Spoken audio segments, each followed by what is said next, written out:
Yangi O'zbekiston. Yangi ruh va falsafa. Yangi energetika.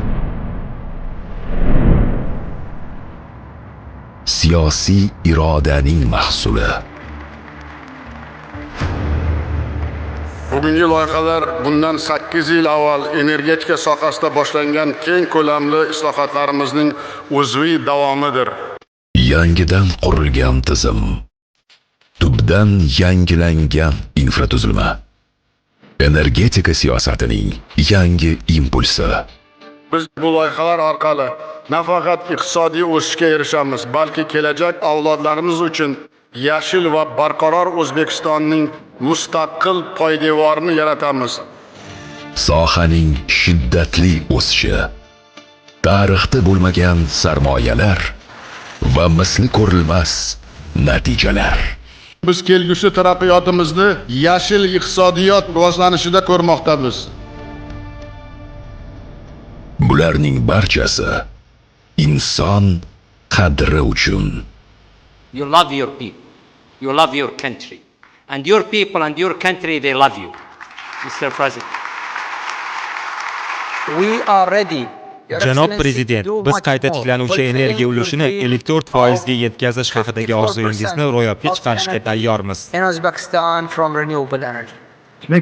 Biz sizning jamoangiz safida ishtirok etayotganimiz, eng muhim, kelajakka qo'yilayotgan qadamlarga hissa qo'shayotganimizdan mamnunmiz.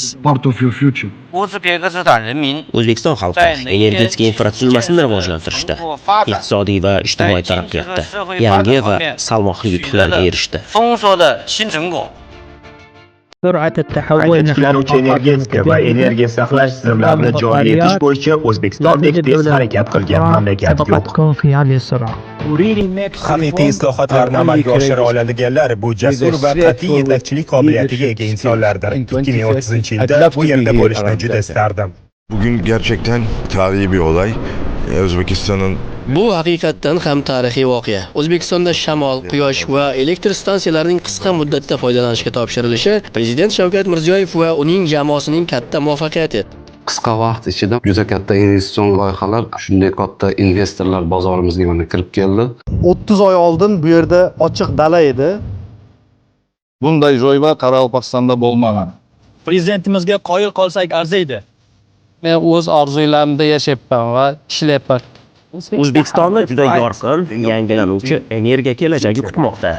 Keyingi hamkorlik va rivojlanish katta imkoniyat yaratdi. Menimcha bu prezidentingiz tomonidan tashlangan mamlakat uchun ham moliyaviy jihatdan ham odamlarning farovonligi nuqtai nazaridan juda muhim qadamdir.